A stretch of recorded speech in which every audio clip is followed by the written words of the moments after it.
Ya sebetulnya tanpa kemudian Pak Dasko menyatakan bahwa akan dikembalikan kepada putusan MK, harusnya KPU dari sekarang atau dari awal ketika putusan MK dikeluarkan, KPU sudah mengacu kepada putusan MK tersebut untuk kemudian melakukan revisi terhadap PKPU tentang pencalonan yang akan digunakan atau dijadikan acuan dalam pelaksanaan Pilkada November 2024 yang akan datang.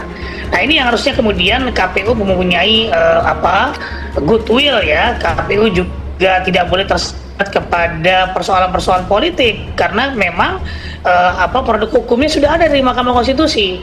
Dan saya kira ini juga mungkin pertama kali dalam sejarah reformasi Indonesia bahwa selama ada Mahkamah Konstitusi ada penolakan dari parlemen terhadap hasil putusan Mahkamah Konstitusi. Dan bahkan juga tentu ini sebagai penyelenggara KPU tidak boleh misalnya gini, membedakan atau kemudian menganaktirikan putusan MK di tahun 2024 lalu atau 2023 lalu tentang putusan MK nomor 90 ya tentang usia wakil presiden misalnya saja. Nah itu langsung diantisipasi oleh KPU, langsung kemudian diiyakan oleh DPR dan dinyatakan sebagai final dan mengikat.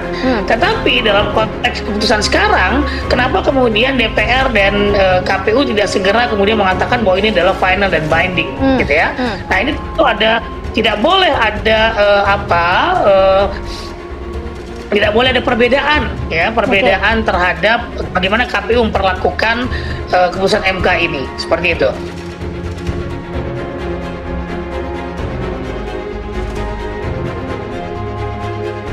Ya, saya tidak tahu kenapa KPU tidak segera kemudian menggunakan putusan MK itu sebagai acuan untuk melakukan perubahan terhadap peraturan KPU ya.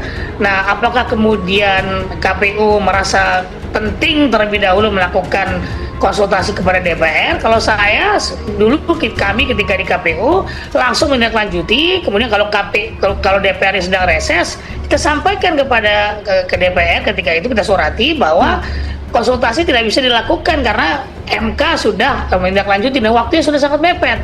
Atau paling tidak pasti dilakukan setelah kita punya draft dan berkoordinasi dengan Kemenkumham. Nah ini saat ini KPU saya belum lihat, tapi terakhir kemarin tadi mereka melakukan konferensi pers, mereka menyatakan akan menggunakan putusan MK. Saya kira itu bagus dan kemudian mereka sudah mengajukan surat kepada Komisi 2 untuk melakukan konsultasi.